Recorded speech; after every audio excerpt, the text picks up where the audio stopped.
I've been loving the little postcards we've been receiving every day, reminding us of the sense of anticipation before a big event. The anticipation rising, like the lights going off before the lit birthday cake is brought in, or the lights going down and the hush in the theatre before the curtains rise. Well, why is Christmas such a big celebration? We know ultimately the key thing is it's the birth of Jesus. And we recognize in that the birth of Jesus is the turning point of human history. It's the day that the illness turns a corner. It's the day the recovery begins. The cure is established and creation has the answer. God's redemption is coming into view.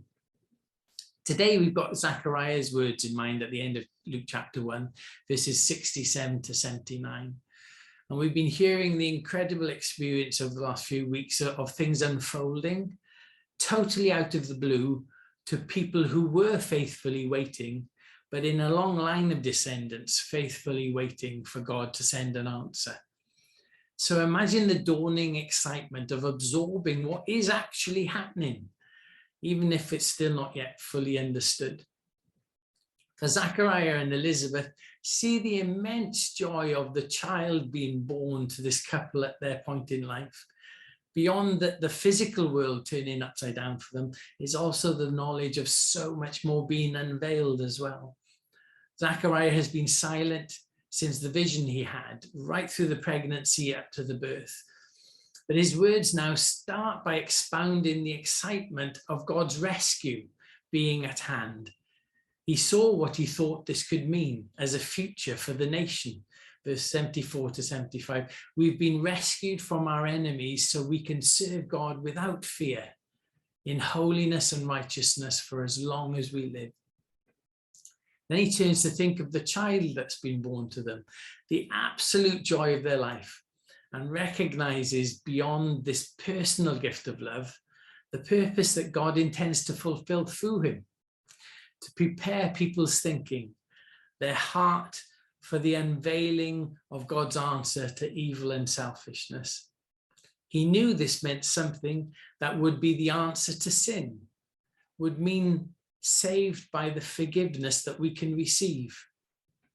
Zechariah has God's merciful compassion in view and is thrilling to see what this will mean. In verse 78 to 79, he says, all this will flow from the kind and compassionate mercy of our God. A new day is dawning.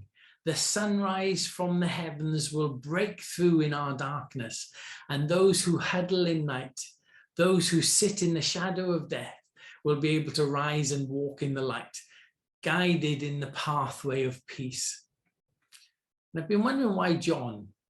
We've been already reminded that it's another tradition-breaking moment in the story, a statement that has the whole region talking about what's happened with Zechariah and Elizabeth. And what it does is it centers a name into the middle of this miraculous moment, an announcement to the world. Yahweh is gracious. God is gracious. Our excitement is built into this celebration. It's of the eternal turning point of time and existence. It's the unfolding of God's character, grace and mercy, truth in Jesus.